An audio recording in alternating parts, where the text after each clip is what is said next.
This is Buena Vista Park in San Francisco.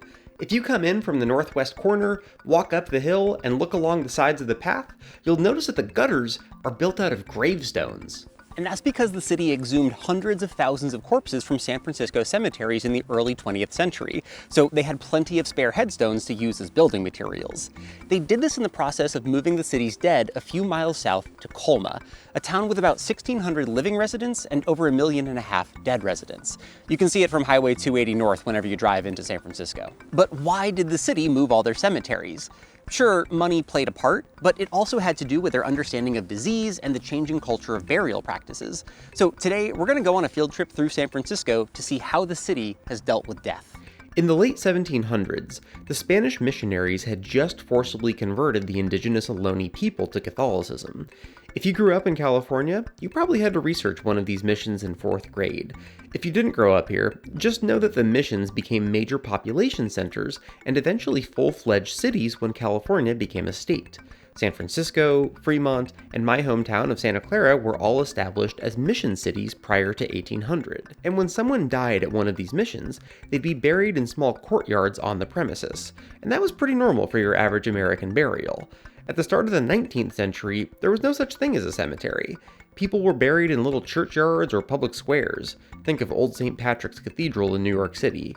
But of course, those little churchyards would start to fill up. When a city's population starts growing, the risk of infectious diseases goes way up.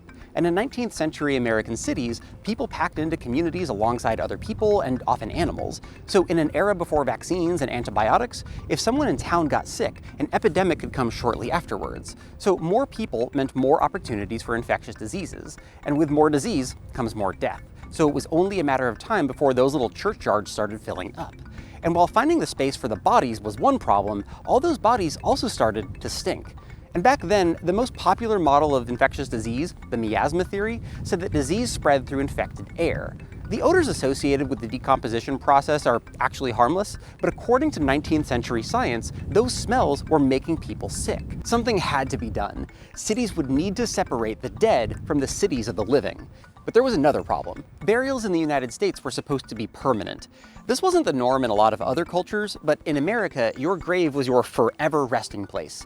And this was an especially big problem for the big, dense cities back on the East Coast: New York, Boston, Philadelphia. So in 1825, a doctor named Jacob Bigelow decided to buy 170 acres of land just outside of Boston for what would become Mount Auburn Cemetery.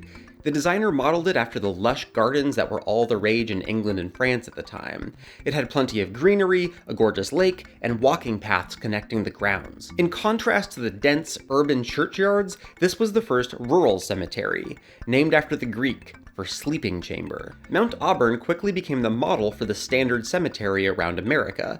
They were peaceful places removed from the busy cities. And this cemetery revolution would happen in San Francisco. In 1848, miners found gold in the hills east of Sacramento, which kicked off the gold rush of 1849. San Francisco became the port city responsible for outfitting the 49ers, the folks actually heading into the hills. At one point, San Francisco was the fastest growing city on the West Coast, ballooning from about 800 residents to 25,000 residents in a single year. I talked about this in my video about the bubonic plague epidemic of 1900, but San Francisco's massive increase in population density led to more disease. And as cemeteries in towns started filling up, they tried to follow the rural cemetery model set back east. But San Francisco was geographically small, hilly, and constrained to a peninsula, so new cemeteries would need to be built south. By the 1880s, multiple churches and private organizations started buying plots of land in this little town of Colma. It was easy to get to on horse and buggy via Mission Street, and a couple of trains went down that way. Soon, Colma became the hotspot for new cemeteries. At its high point, there were 26 Mount Auburn-style cemeteries in Colma, and that worked out for a while, but in 1900, the Board of Supervisors of San Francisco made a declaration. Any new land developments were too valuable to be used for cemeteries. There would be no new burials in the city of San Francisco. And without a source of income, the existing cemeteries within the city ran out of money for maintenance and fell into disrepair over time. Now, people don't love the idea of an abandoned cemetery, so in 1914, the city issued another ordinance.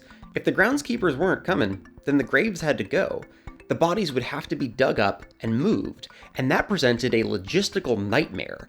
The cemeteries had to get in touch with the deceased's families and collect $10 to dig up the body and move their grave to one of the cemeteries down south. Between 1930 to 1940, they accounted for over 150,000 bodies. But some families couldn't be found or afford the $10 fee, so some of the dead were put into mass graves. That's where our gravestones in the park come back in. The gravestones had to go somewhere, so a few were used as building materials in this park, while some of the bigger chunks were used as wave breaks on Ocean Beach. While people were moving bodies out of San Francisco, bodies were piling into the cemeteries down south. So in 1924, the cemeteries incorporated and became the town of Lawndale. But there was already a Lawndale in Southern California, so they renamed the city to Colma in 1941. The town's current motto?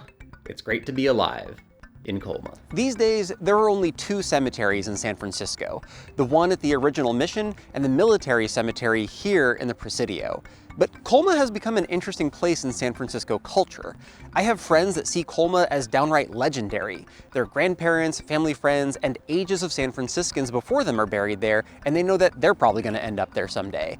And I personally love this story because it shows how the history of medicine isn't limited to doctors and scientists. What started with a misunderstanding of disease culminated with a modern-day city of the dead. If you want to see that video about the time the plague came to San Francisco, you can find that one right here. And if you like this kind of explory outside video, then you'll probably like the story of the Colorado town that dodged the Spanish flu. Thank you to my patrons on Patreon, and thank you for watching.